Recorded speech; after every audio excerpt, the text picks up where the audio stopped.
Bueno, arrancamos. Bueno, esta segunda parte vamos a hablar del anteproyecto puramente, ¿sí? Y obviamente después de lo que nos parezca a nosotros, ¿no? Eh, bueno, ahí están todos los que forman la comisión que elabora el anteproyecto. Bueno, tienen a Gabriel Stiglitz, a Blanco Muñoz, bueno, Gonzalo Soso, Tambusi, Ferreira, Weinstraub, Lepiscopo, justamente en San Martín, el viernes pasado, sí, el viernes pasado tuvimos una charla que en un principio pretendimos hacer como una audiencia pública, pero bueno, se complicaba que estuviera por lo menos la mayoría de los que la elaboraron, el anteproyecto, entonces lo hicimos como a modo de jornada, y vino el doctor Lepiscopo. eh, Nos trajo un poco de análisis de por qué también se habían creado algunos de los artículos, que a veces esto se está empezando a viralizar con audiencias públicas que ellos van haciendo en distintos congresos que se celebren o así, porque un colegio de abogados diga, por ejemplo acá el presidente del colegio puede decir hagamos una audiencia pública, invitemos y bueno, tal día, tal hora, arma una audiencia pública, convoca y vienen parte de los de la comisión y se empieza a debatir, porque la audiencia pública tiene un poco de eso. No sé si alguna vez participaron, pero es un poco la exposición de cada uno respecto a lo que leyó sobre el tema, por ahí el artículo que más les interese en este caso, y en base a eso, bueno, ver la situación, a veces vienen desde OMIC, lo mismo pasó con las audiencias públicas de los servicios públicos. Eh, Hubo muchas exposiciones que realmente ojalá se hubiesen tenido en cuenta porque merecían tenerse en cuenta, que iban más allá de lo político, que iban más allá de toda esa situación. Y acá, bueno, el tema que más importa en este anteproyecto, en mi modo de ver, es que se inserta en la ley al consumidor hipervulnerable.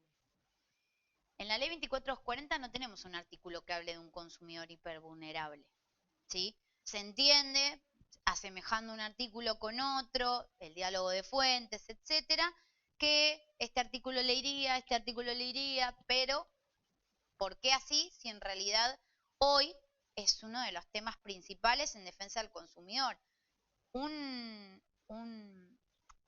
consumidor hipervulnerable puede ser tanto una persona, como hablábamos con ella, que ella se dedica, es abogada del niño.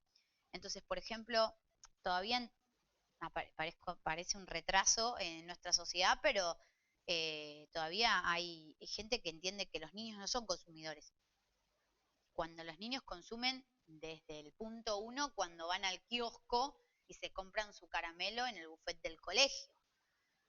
Obviamente no lo podemos asemejar no es que lo vamos a sentar al nenito con una silla alta en la audiencia conciliatoria, solo ahí y apenas me va a poder hablar y yo ya voy a hacer una imputación. No, pero sí lo tenemos que entender como consumidor y con un abogado del niño o con sus tutores o quien los pueda representar, que puedan acercarse. De hecho, nosotros en la Oficina de Defensa del Consumidor, cuando hablé del tema de educación, nosotros lo que hacemos es ir a colegios.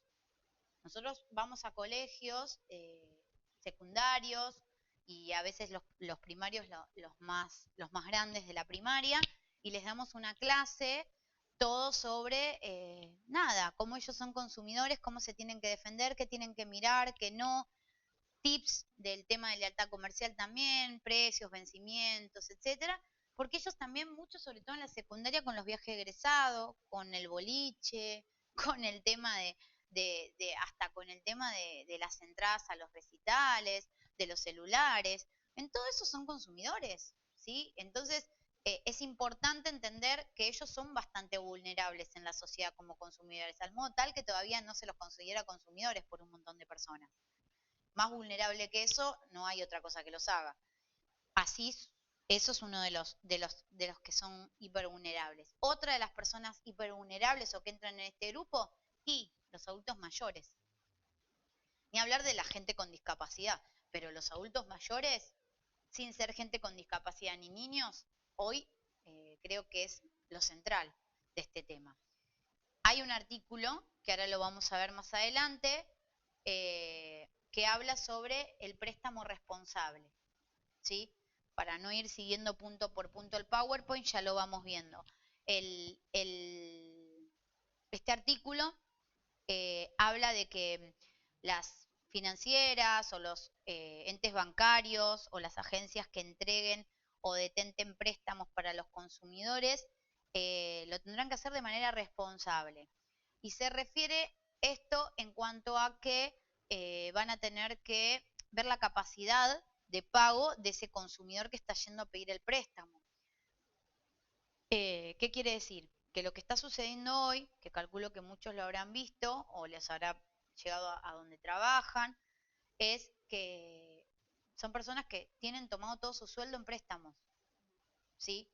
Porque un préstamo fueron a pedirlo conscientemente, el otro fue para pagar ese, el otro como no podían pagar ese se lo dieron para refinanciar los otros dos, el otro se lo dio la otra para que la tarjeta no le venza, pero a su vez se juntó con los otros préstamos y así a veces son de entidades diferentes y lo más común es que sean todos de la misma entidad, financiera o bancaria, ¿sí? Yo sé que en donde estamos nosotros el caso más complejo sobre eso es el Banco Piano. Pero, por ejemplo, yo sé que el Banco Superville también hizo eso mucho, de hecho Mar del Plata nos ha comentado de eso. Y generalmente siempre, si ustedes se fijan, cuando tienen que ver con bancos, son bancos que detectan la mayor cantidad de cobro de jubilados. No son, por decir, el Santander Río, el Galicia, los que tienen este tipo de problemas. La mayoría son Piano, Superville, Provincia, Nación, ¿sí? Todos los que generalmente tienen el monto más grande de gente que cobra su jubilación, pensión, ¿sí? Su haber. A ver, ¿es lógico hoy que saquen un préstamo? Sí. La mayoría cobra la mínima y no les alcanza para vivir. Eso no está en discusión. Por eso los hace más vulnerables todavía. Porque están en un sistema que en vez de ayudarlos, los va empujando cada vez más al endeudamiento. Y ahí viene el otro problema, que es el sobreendeudamiento, y que en la mayoría de los últimos congresos de defensa del consumidor, de las ponencias, de las jornadas a las que yo por lo menos he asistido, no falta alguien que hable de eso. Hoy, consumidor hipervulnerable y sobreendeudamiento van de la mano y siempre se está hablando. De hecho, hay una abogada muy conocida, que es la doctora Boquín, que siempre ha escrito sobre esto, tiene una revista que se llama Fidas, y, y la verdad que escucharlas hablar del tema es genial, lo describe muy bien, y por suerte en esta ley se encuentra un poco amparado esto, pero obviamente nosotros entendemos que ese artículo, así como está, no creo que lo aprueben. ¿Por qué? ¿A qué entidad bancaria le va a servir lo que dice este artículo de préstamo responsable? Todas esas entidades ya saben esto y sin embargo los otorgan, porque el negocio de esta entidad bancaria es cobrarle interés, que esa persona se atrase y no pueda pagar ese préstamo para darle otro y otro y otro y otro. El tema es que si este artículo saliera tal como está, eso no lo podrían hacer, tendrían a las oficinas de defensa del consumidor encima, a quienes ejerzan el control sobre esto encima, y eso no los va a beneficiar. Hay que ver cuánto lobby puede hacer el banco o las asociaciones de bancos, asociaciones financieras, para lograr que este artículo así no sea aprobado. Parece difícil que lo aprueben así, pero bueno, está bien armado, se intenta. De hecho, lo vamos a buscar. Bueno, ahí el aspecto de la reforma más destacado es que se precisan los contornos del concepto de consumidor, se reconoce la categoría del consumidor hipervulnerable, entre ellos ancianos, niños y personas enfermas, y se le otorga mayor protección. Y ahí hay todo el artículo, incluyendo esto de el préstamo responsable, que creo que es lo más importante de ese artículo. Después hay un montón de otras cuestiones en la ley que van a ver que están buenas que se incluyan porque hoy están desperdigadas en otras leyes. en normas accesorias, como hablamos del diálogo de fuentes, en ordenanzas, el tema de la espera, por ejemplo, de más de 30 minutos que tiene que pasar, de los baños que tienen que estar en los lugares donde estos hipervulnerables están. Bueno, todas estas situaciones que hoy en la ley 24240 no la tenemos, en el anteproyecto se presentan, ¿sí? Y si bien por ahí no están apuntadas directamente al hipervulnerable, nosotros sabemos que es más que nada para ese conjunto. Porque por ahí una persona que no es mayor claramente puede esperar 30 minutos parada en una fila, ¿sí? Pero una persona mayor no puede estar 30 minutos a la intemperie esperando para entrar a cobrar su haber, ¿sí? Sin baño, sin asiento, en frío, en calor.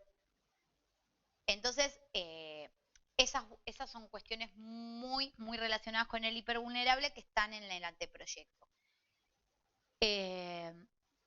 Después, bueno, consagra legislativamente principios que rigen relaciones de consumo. A ver, entre otros, progresividad y no regresión, consumo sustentable, principio precautorio. Ustedes habrán visto que la ley hoy, como está, en los 3 primeros artículos hay un par de definiciones de relación de consumo, competencia, quién es proveedor, quién es consumidor, etcétera, pero muy así. Si bien están bien en sus artículos definidos, no tengo demasiado sobre el tema. Y en la mayoría de las leyes códigos hay principios que rigen y se norma sobre esos principios. Esta ley ya necesita esa normativa. Entonces está bueno y cuando arranca la ley, yo acá, si quieren, se las voy pasando para que la ojeen. Es este lindo bodoque que traje. Parece aburrida, pero después cuando uno la empieza a leer está bueno. Bueno, tiene estos principios que es necesario que estén, que no hace falta que los traigamos de otras fuentes del derecho, que tienen que estar en la propia ley, ya que vamos a reformar, ¿por qué no agregamos? Que de hecho es lo que le pasa a esta ley. O sea, yo voy a empezar hablando de esto diciendo de que esta ley no modifica mucho de lo que ya está escrito. Lo que hace es agregar, ampliar, ¿sí? Y más de allá de agregar y ampliar, explicar mejor determinadas cuestiones que por ahí estaban solo en una palabra y con eso ya teníamos que entender todo, que es, por ejemplo, ahora vamos a hablar más adelante, como ahí está en el tercer punto, que es el deber de información. Ahora cuando ustedes lleguen a esa parte van a ver que ya no es un artículo cuarto de 7 renglones, es un artículo cuarto muy, muy extenso, ¿sí? En donde hay cosas que ya sabemos, otras que no sabíamos, otras que vamos a regular desde ahora en adelante y otras que queríamos y no podíamos regular porque no sabíamos si el cuarto nos permitía regular ahí, ¿sí? Y por ejemplo también eso se relaciona con la parte de servicios públicos domiciliarios que también está en este anteproyecto, en donde tiene un poco que ver con el deber de información, si bien no está en el 60 y pico que es el de información, que es el viejo cuarto, sino que está en la parte de servicios domiciliarios, que es cómo tienen que venir las facturas. Ahora lo vamos a ver, que está realmente muy bueno porque todo eso lo tratábamos de decir nosotros sin que estuviera regulado. Esa es la realidad. Bueno, potencia los deberes de informar, de brindar seguridad, trato digno, equitativo, no discriminación, incluidas cuestiones de género, atención al consumidor y otras prácticas abusivas. Después otro de los puntos importantes es que se reestructura la protección contractual del consumidor, oferta, publicidad, garantías, habla de la contrapublicidad, el artículo inclusive anterior habla de la sobreinformación. La sobreinformación también va a ser penada, por decirlo de alguna forma, o sancionada.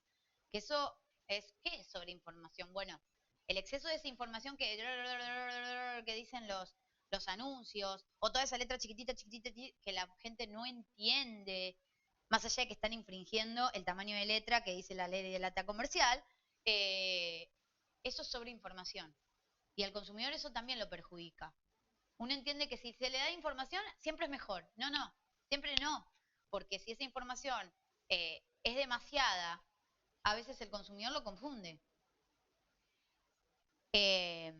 Bueno, se reestructura todo lo que es el contrato, se amplía mucho toda la parte de garantías, los plazos, desde cuándo se cuentan, quiénes se integran toda la parte de oferta, de publicidad, quiénes deben velar por las garantías, el plazo de garantía por vicio, que lo establecen en 10 años, que se integra con el Código Civil y Comercial, se amplía la regulación de la contratación a distancia, incluyéndose una norma sobre las plataformas online, algo que deben haber hablado con Toto, seguramente, y inclusive ahora después yo les voy a hablar de lo que no estamos de acuerdo, de lo que no nos gusta de esta ley, más que nada, que tiene que ver algo del tema de compras online o de empresas que se dedican a eso.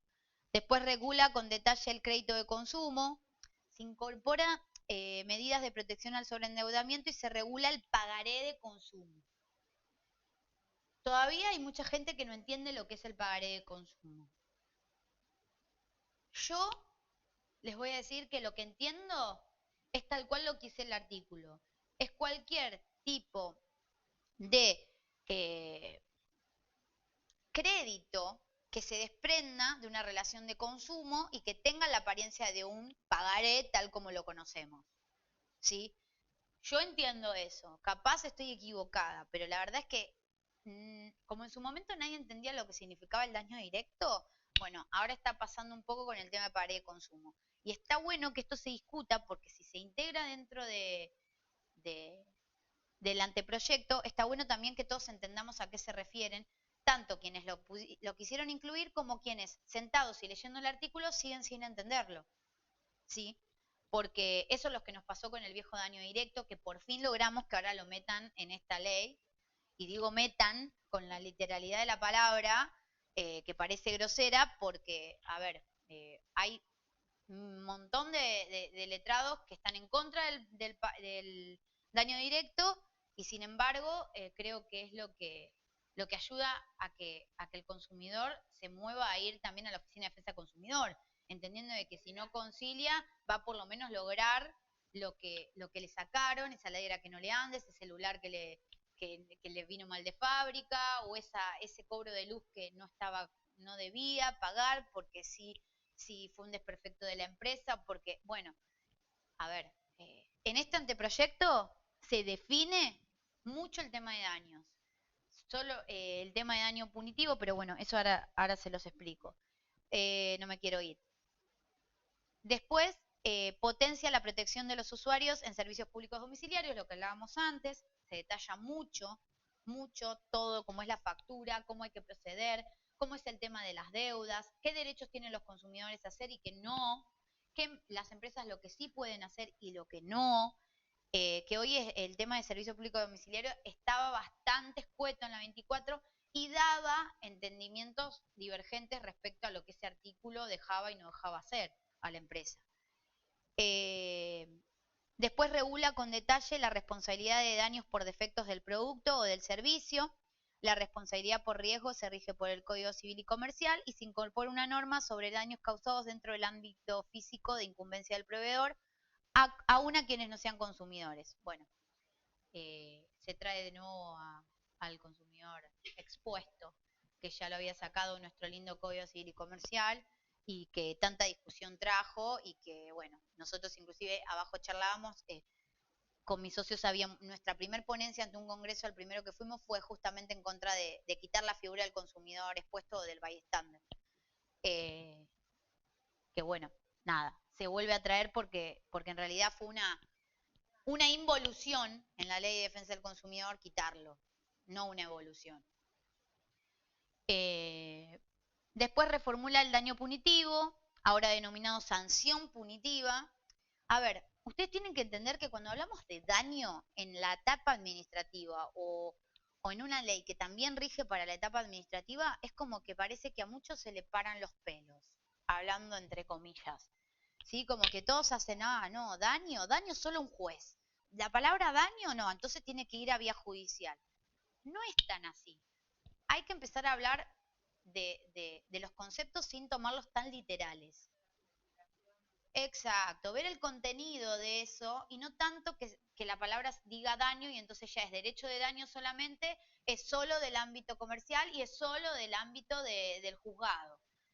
No lo puede tratar la vía administrativa, ni el arbitraje, no es tan así. No es tan así, por lo menos en cuanto a lo que se quiso en su momento esbozar con daño directo en la 2440 y con el daño punitivo. También un instituto muy discutido. Todavía hay jueces hoy que no entienden la diferencia entre uno y otro, que no entienden qué significa cada uno. ¿Sí? Todos sabemos que el daño directo solo en sede administrativa y el daño punitivo solo en la sede judicial. ¿Sí? Con eso ya estamos en la diferencia. Y eso me lo entienden mis alumnos cuando doy clases en colegios secundarios o cuando doy clases en institutos de formación profesional que no son abogados. Así que no puede ser que no lo entiendan o no lo entendamos nosotros, que tenemos otro tipo de formación. El tema es concentrarnos. Concentrarnos que el daño directo, como hoy sí lo va a incluir en el anteproyecto y lo va a definir, no es daño moral, no es el daño major y lucro cesante, junto, no. Es el daño material tangible. ¿Qué me refiero con eso? Yo siempre digo eso, al consumidor se lo explico así. Daño material tangible. Se te rompió esta notebook. El daño directo que yo te voy a imponer va a ser el valor de esta notebook. No te voy a discutir que pueda ser actualizado, ¿por qué no?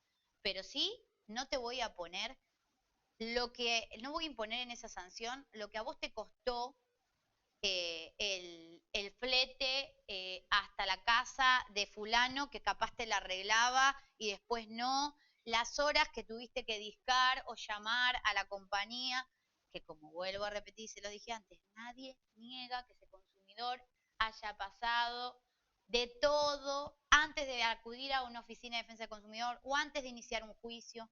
Nadie lo niega, pero justamente eso es para la etapa judicial. Esos sí son daños y perjuicios y no están avalados en esta ley y no están dentro del daño directo. Y todavía sigo discutiendo con abogados que me dicen que el daño moral es parte del daño directo, porque es un daño directo que el consumidor sufrió a causa de la rotura de su notebook. No, porque entonces ahí sí tenemos un problema, porque ahí sí yo como entidad administrativa o como una simple abogada que no soy juez, no puedo imponer ese daño. No puedo imponer una multa a ese daño, no lo puedo mensurar. Pero sí hablo de un daño material directo, que es para lo que de alguna forma se crea defensa del consumidor, para restituirle a la persona esa cosa que no se reparó, que está dañada, que se quedó sin poder llegarse a usar, que no se entregó, pero no para nada más. O sea, es así. Entonces, está un poco definido de esta manera, por ahí no tan claro como soy yo, pero está definido bastante bien en el nuevo anteproyecto y al tema de daño punitivo, para que no hubiera lugar a estas cuestiones de la palabra daño, se le dio el nombre de sanción punitiva. ¿Por qué? Porque en realidad, si uno lo piensa, queda mejor con el nombre de sanción. Porque, porque en realidad es una sanción. El daño punitivo es. El daño directo no, porque el daño sí directo es que se me rompió la notebook, por ejemplo. Pero la sanción punitiva se ve en sede judicial porque su naturaleza es la prevención, ¿sí? Que esto no vuelva a pasar, que esta empresa, que ahora no me acuerdo qué marca es esta, pero ponele, LG, por decir una, o Toshiba, o no sé, Mac, o quien sea, no vuelva a hacer estas computadoras así, o no le vuelva a hacer a los consumidores pasar todo esto para reparar, o para devolverle el dinero, o para cubrir una garantía que legalmente debían hacer. ¿Sí? Entonces, esta situación es de prevención. Si es prevención, sanciono por no prevenir. No hay como un daño. Entonces está bueno que por ahí se le haya dado la palabra de sanción en vez de daño. ¿Sí? Eh, lo van a tratar como siempre en la vía judicial y ahora todavía sigue, si bien está explicado en la ley, todavía sigue quedando árbitro del juez en cuanto a a dónde va la sanción punitiva o ex daño punitivo. Si va a ir todo para el consumidor, si va a ir para la entidad benéfica que quieran, si va a ir mitad y mitad. Cada uno va a tener su posición. Si fueran jueces hoy, yo creo que cada uno decidiría diferente en este lugar. Yo creo, pero porque soy conciliadora de alma y medio mediadora, que sería mitad y mitad, así lo dejamos a todos contentos. Pero bueno, creo que el consumidor, más allá de que en un daños y perjuicios reciba algo, para mí tendría que recibir también de parte de la sanción punitiva o el daño punitivo. Pero si lo creo como una forma de prevención, también me parece que eh, habiendo ya recibido todo lo otro, estaría bueno que ese fondo sea para una asociación de defensa del consumidor, alguien que luche. Yo lo tiraría más para ese lado. Podríamos hablar también de entidades que hablen del consumo sustentable, que también tiene que ver con el consumo. No sé, y ahí me pueden llegar a matar muchos, si eso lo donaría un hospital, por ejemplo. Pero sí me parece que tendría que servir esos fondos en caso de que el juez lo otorgue, como para que no sea para el consumidor o para que sea una parte para el consumidor y otra no, a contribuir a la educación al consumo. Entonces debería ir para ese lado el dinero.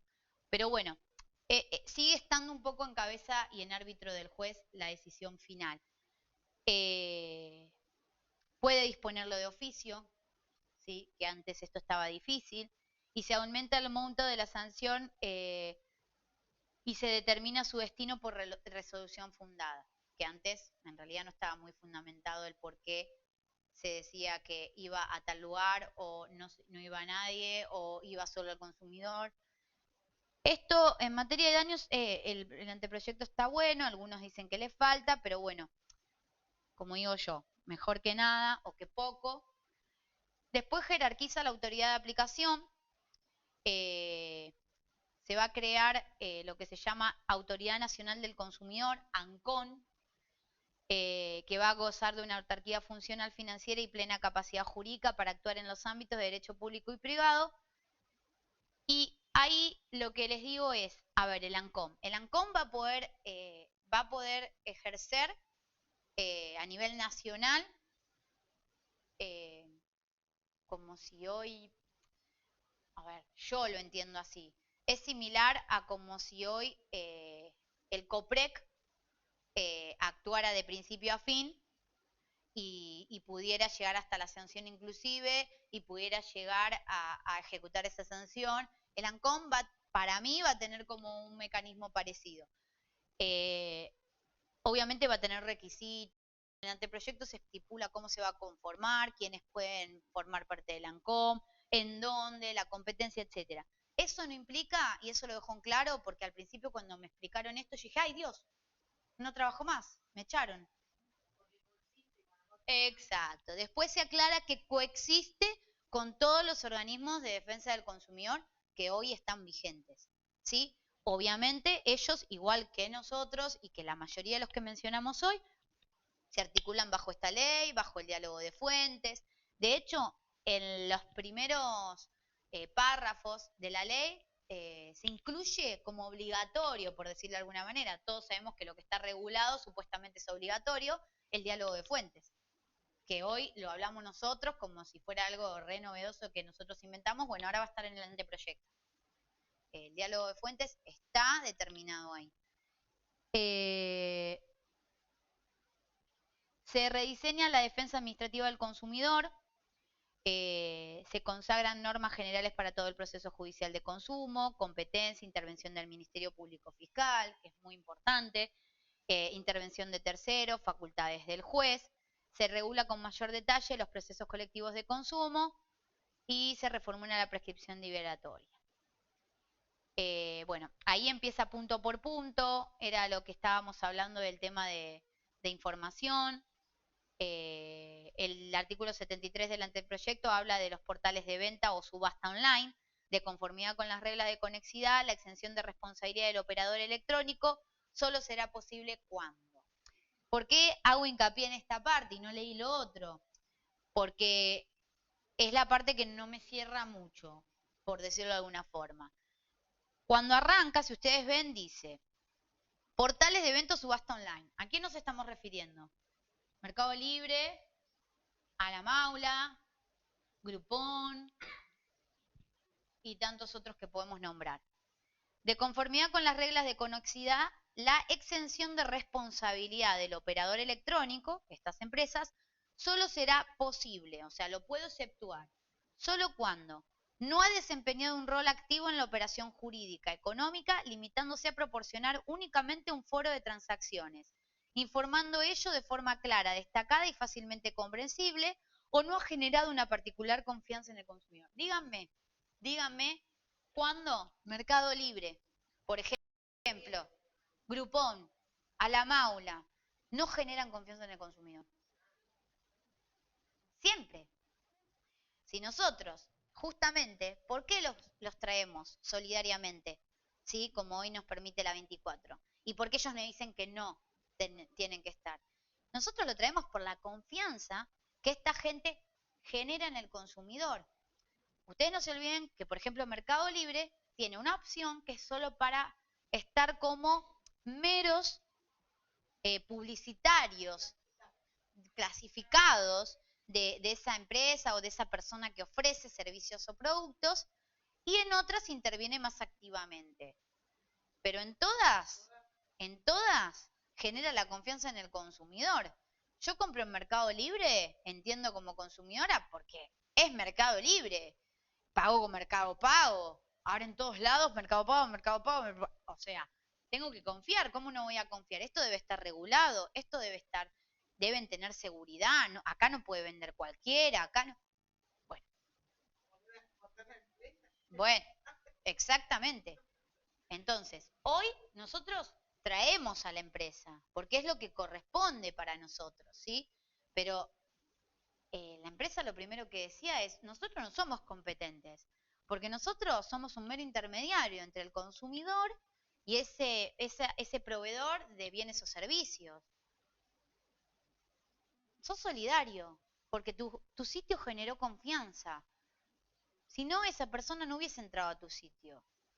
¿Sí? Entonces, sacarlos de esta esfera es, para mí, un error gravísimo. Un error muy grave, porque no hay forma de que estos sitios no generen confianza en el consumidor. ¿Sí? Y por ahí es por donde nosotros traemos a estas empresas.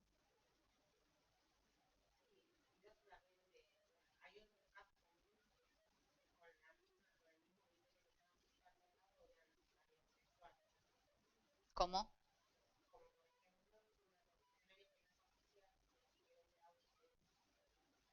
Tal cual. Bueno, nosotros hemos tenido, calculo que ustedes lo han hablado también, nosotros siempre, cuando viene un consumidor y se sienta delante de Fiat o de, no sé, Chevrolet, Volkswagen, cual sea, y está la concesionaria al lado, que los engañó, que los estafó, cuando en realidad el autoplan o el plan de ahorro está bien hecho, tiene su contrato con todas sus cláusulas y están cumplidas todas, pero a mí me prometieron que tal cosa, o a mí me dijeron que tal cosa, o a mí hasta me explicaron escrito y me embretado tal cosa. Y el consumidor dice, pero a ver, yo te entiendo a vos Fiat, a vos Chevrolet, todo, pero vos sos quien contrató esa concesionaria. Y a mí una vez un consumidor me llegó a decir, yo, cuando mi empleada atiende mal a alguien, yo tengo un café, dice, le tira el té sin querer a una persona, ¿quién va a responder por esa empleada? Yo, dueño del local. ¿Sí? Y acá vos estás vendiendo, gracias a esa concesionaria, a mí, consumidor, yo voy a esa concesionaria porque confío en tu marca y esa concesionaria a mí me estafa. Entonces, tal cual, es un ejemplo muy bueno para eso, en lo que generalmente los que están por detrás no se hacen cargo. Vos le preguntas qué medidas toman y te dicen, no, y sí, algunas le sacamos nuestra marca, algunas, bueno. Entonces, en este caso, por ejemplo, nosotros no estamos de acuerdo, pero bueno, es algo a plantear. Nosotros el otro día, por ejemplo, lo discutimos y veremos a ver cómo lo pueden reformar, si es realmente algo esencial que tiene que estar o si se puede sacar directamente. Eh, Otros cambios de responsabilidad, rol del Ministerio Público Fiscal y daño directo.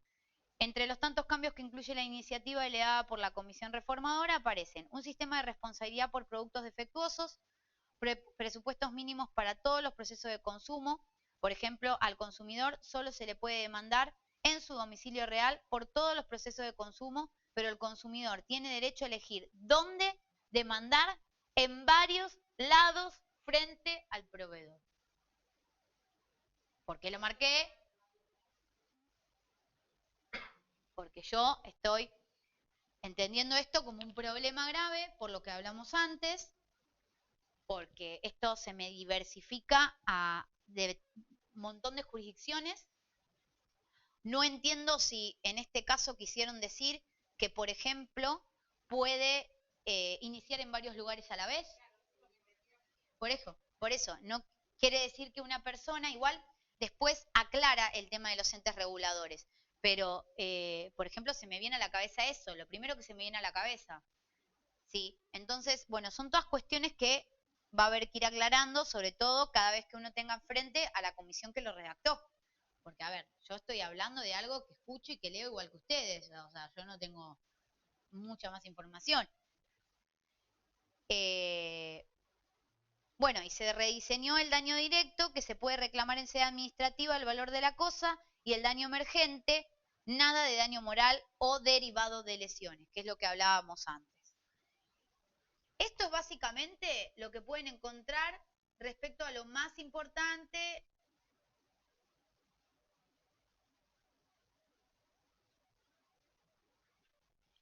El otro día cuando vino el doctor Lepiscopo a dar la charla, nos trajo este breve anteproyecto que yo igual estuve modificando en algunas cosas como para armarlo. Bueno, la primera parte habla un poquito del espíritu, de los principios. Que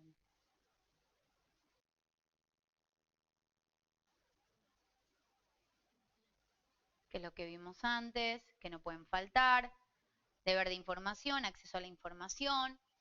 Bueno, hasta ahí habla los consumidores, las asociaciones de defensa del consumidor, el defensor del pueblo, de las provincias, de los municipios, los ministerios públicos, todos los menciona. En este artículo estamos todos.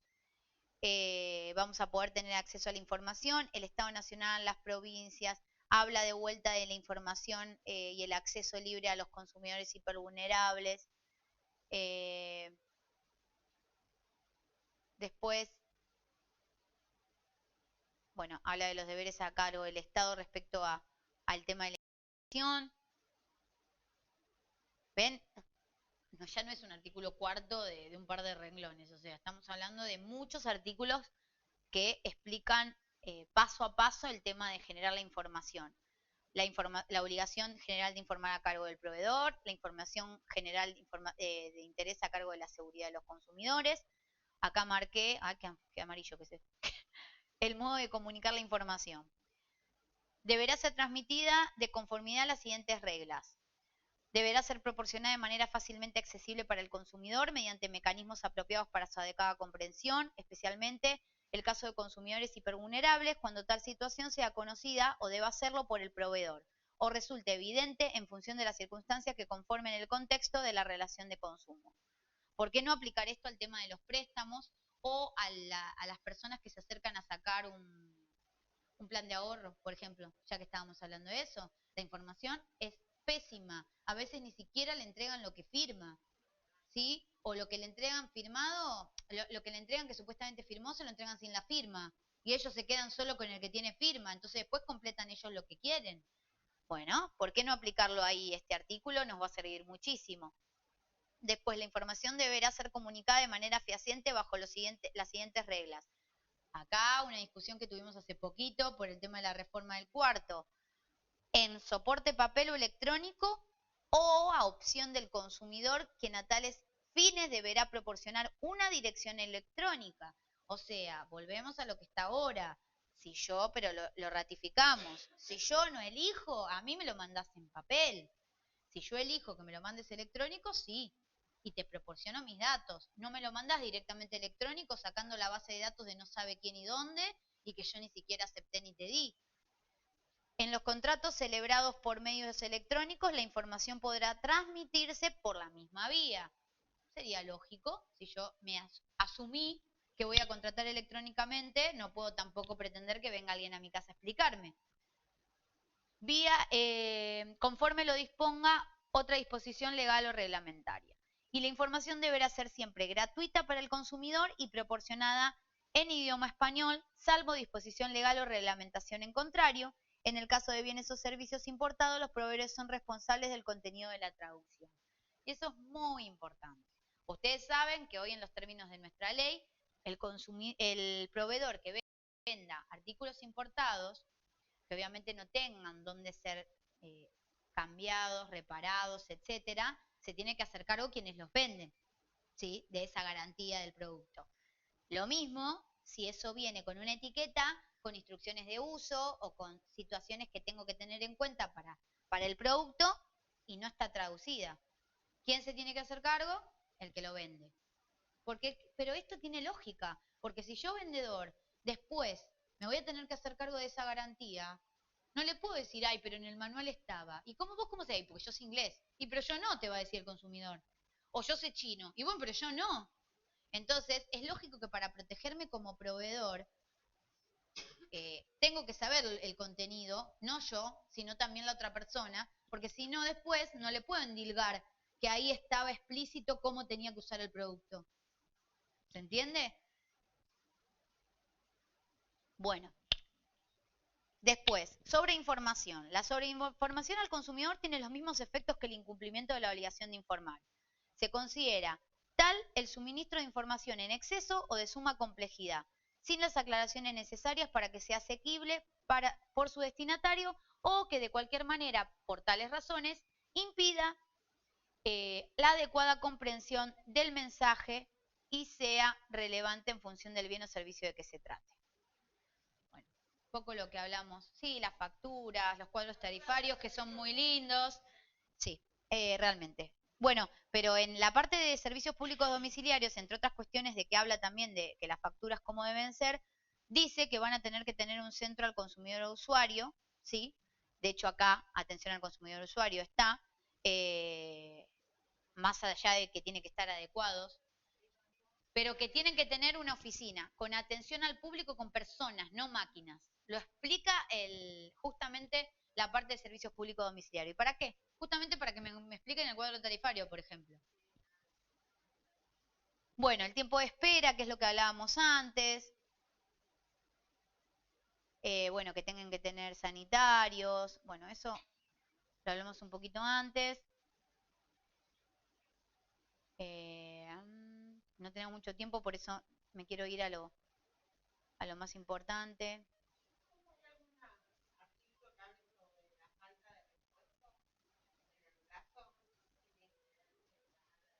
¿El plazo? No. No, no. Bueno, eso es lo que yo quería decir cuando termináramos. Prueba. Esto es muy importante.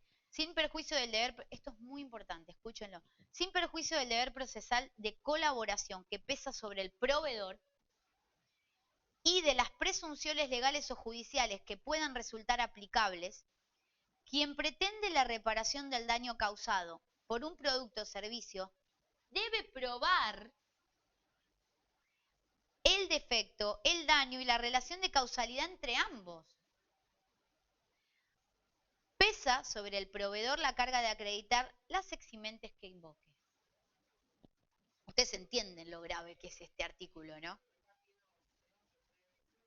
Yo voy a tener que decir que a mí se me rompió esta notebook por esto y por esto. Hoy está la inversión de la carga de la prueba. Si nadie me corrige, creo que es en el único fuero que hay inversión de la carga de la prueba. ¿Sí? O sea, con esto, nosotros cuando lo escuchamos nos fuimos tipo así, porque no lo podíamos creer. Yo levanté la mano y dije, entonces yo le voy a tener que decir al consumidor que no entiende ni cómo se llama la marca de la computadora que compró, que me pruebe por qué se dañó. Entonces, ¿dónde está ese hipervulnerable que ahora me querés poner arriba de todo? Con un consumidor normal que por ahí sin ser hipervulnerable sigue siendo vulnerable ante el proveedor o ante el fabricante dentro de la escala del proveedor. ¿Cómo le voy a pedir? Yo entiendo hasta por ahí nomás que vos pidas que acredite relación de consumo, ticket, no sé, un mail, algo. Pero de ahí a que vos me digas que tenga que probar ese daño que tiene.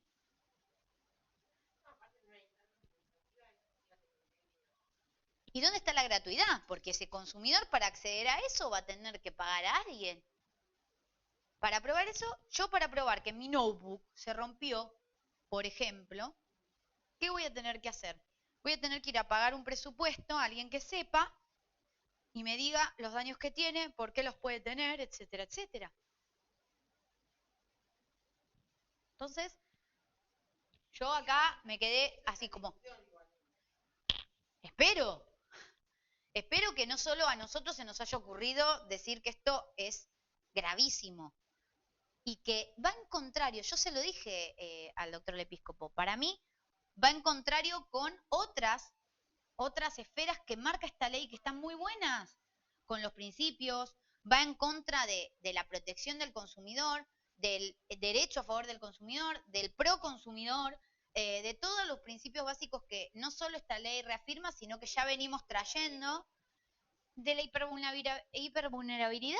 O sea, es como que la inversión de la carga de la prueba, de nuevo, es como que es un retroceso, va en contra del espíritu de todo eso y es como que en una misma ley no pueden estar las dos cosas.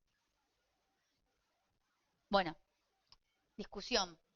Es algo que, bueno, acá habla de los derechos reconocidos al damnificado. En esta sección se extinguen transcurridos 10 años a contar desde la fecha en que se hubiera puesto en circulación el producto o prestado el servicio que causó el daño, a menos que durante ese periodo se hubiese iniciado la correspondiente reclamación judicial. Ahí interrumpiríamos. ¿Sí? Entiendo yo que eso es lo que quisieron poner. Después, bueno, en una parte... Sí, sí, sí. No, no, ahí iba a ir. Después habla, finalmente, del tema de si son 5 años, si es un año, si son 3 años que yo tengo para reclamar. Ustedes saben que de la sanción del código empezaron más discusiones todavía. En su momento el lobby de las aseguradoras era, vos tenés un año, que es la ley que me atiene a mí, no a vos, que sos consumidor y querés la 24. No, pero pará, yo tengo 3, porque la ley dice eso. No, pero el código te puede llevar a 5. Y bueno, ¿y cuál aplico? Y la más favorable al consumidor. Bueno, 25 años, no sé. Entonces, el problema fue entender, con este diálogo de fuentes amplio, a qué íbamos. Este código, en uno de los artículos, si lo encuentro ahora se los muestro, establece que en principio el de los 3 años es el que va a regir, en principio. Contado desde que tuvo la primer falla o el primer daño al producto. A lo cual yo te diría que tiene que ser visible y reclamado, porque si vos te quedaste en tu casa 3 años callado la boca, no podrías. Pero eso es algo lógico también. Bueno, ahí nos da un poco de visibilidad a las autoridades de aplicación, nos reglamenta un poco. A ver si hay algo así muy, muy, muy importante que me haya olvidado de decirles. En los casos de imposición de multa, los infractores podrán cumplir con la sanción impuesta mediante el pago del 50% de la suma fijada dentro de 10 días hábiles de notificada la resolución, salvo que figuren como reincidentes en el registro público de infractores de la autoridad de aplicación, que era la ANCOM, más un antecedente, podría ser la ANCOM o no, o que interpongan el recurso directo contra la resolución dictada previsto en el presente artículo. Acreditado el pago y la publicación establecida por el 157, de la presente ley se procederá al archivo de las actuaciones. Exacto. Y si paga antes de los 10 días. Exacto. A ver, ustedes vean que la ley de defensa del consumidor, tanto la nueva como el anteproyecto, como la vieja, trae mucho de otras. Por eso se dice el diálogo de fuentes, porque trae mucho del derecho laboral, trae temas del penal, por esto de la imputación, de la sanción, del tema del proconsumidor, del consumidor tiene la razón hasta que se muestre lo contrario. O sea, y también trae un poco de tránsito y de la cuestión administrativa, por eso el contencioso a veces se siente medio en su salsa, porque se asemeja mucho. Y esto, bueno, ni hablar, esto es muy parecido. Y no está tan mal, a mí me parece que está acertado.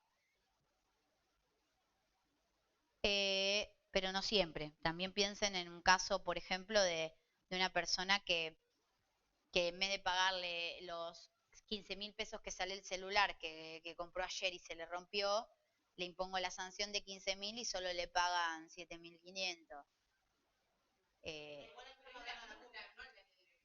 por eso, no, por eso, pero como municipalidad igual, sí, el daño directo sí, pero como municipalidad yo le voy a poner de 15.000 para arriba, mínimo, voy a pisar el monto del daño directo para arriba.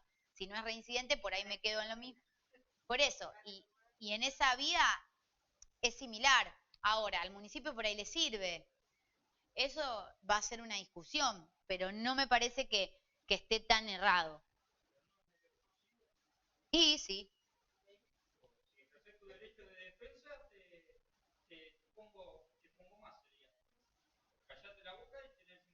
y bueno, pero en tránsito no es así. Sí, obvio. Y sí,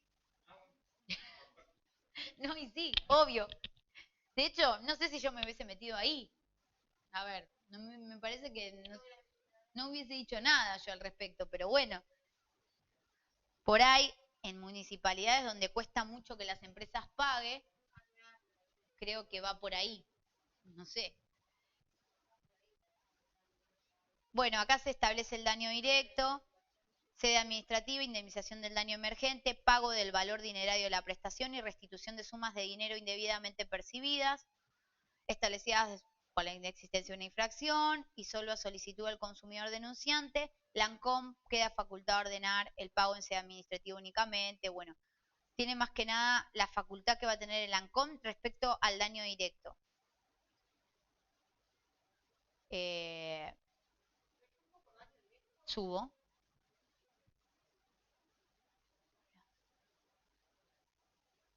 Acá. Recursos por daño directo. El acto administrativo del ANCOM que resuelva estas solicitudes será recurrible en sede judicial, en las mismas condiciones que las establecidas en el artículo 149 por el consumidor usuario y el proveedor con efecto suspensivo. Exacto. Esto es un poco más de lo que tiene es todo lo que hace el ANCOM. ¿Ves? Vuelvo a hablar. En tal caso, la autoridad de aplicación podrá disponer que un porcentaje de dicha multa sea destinado al consumidor, guardando proporción con el objeto y o monto del acuerdo incumplido. En ningún caso el porcentaje destinado al consumidor podrá ser inferior al 50% de un salario mínimo vital y móvil superior al 50% de la multa aplicada al infractor. Uh-huh. No sé, yo lo primero cuando habían com y vi las facultades y vi la estructura, dije, wow. Pero yo creo que si es como yo lo entiendo y que si coexiste con como el COPREC debería haber llegado hasta el final y si va un poquito por ese lado, eh, no creo que logre tampoco el ANCOM tener como los recursos y todo para tratar a nivel nacional todo, no se olviden que se crea de esa manera. Claro, y ahí, bueno, en un momento se había hablado de que eso iba medio a pasar y en la provincia de Buenos Aires se iban a crear las mediaciones obligatorias en tema consumidor.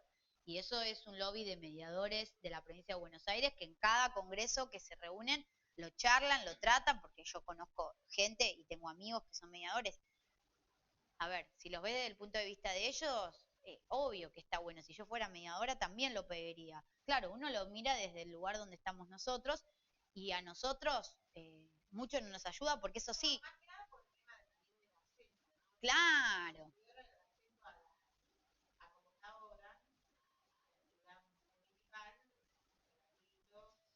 tal cual, pero bueno, es como hablábamos antes, las oficinas de defensa del consumidor son medios vapuleadas todavía aún hoy, como que son como medio como, no, ahí no resolvés nada, no, ahí no, son medio subestimadas. Y es como que cualquier otra cosa, por decir una tontería, el ANCOM, el arbitraje de consumo, las mediaciones en COPRES son mejores. O sea, es como que todavía se entiende eso y la verdad que me parece que todas sirven y el consumidor es el que va a decidir a dónde va. Y no tiene que desaparecer ninguna. Mientras todas sirvan y todas funcionen, pueden coexistir. Bueno,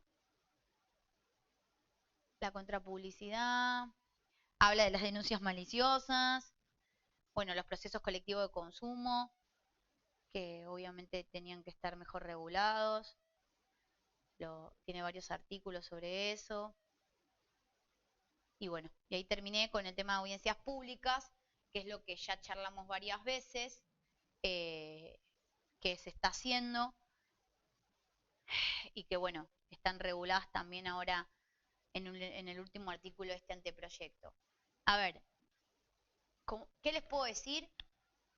Que me gustan un montón de cosas, la verdad estoy re contenta con un montón de situaciones que se van a albergar en esta ley, que ya estaban, pero se le dieron mayor trascendencia, que están mejor tomadas.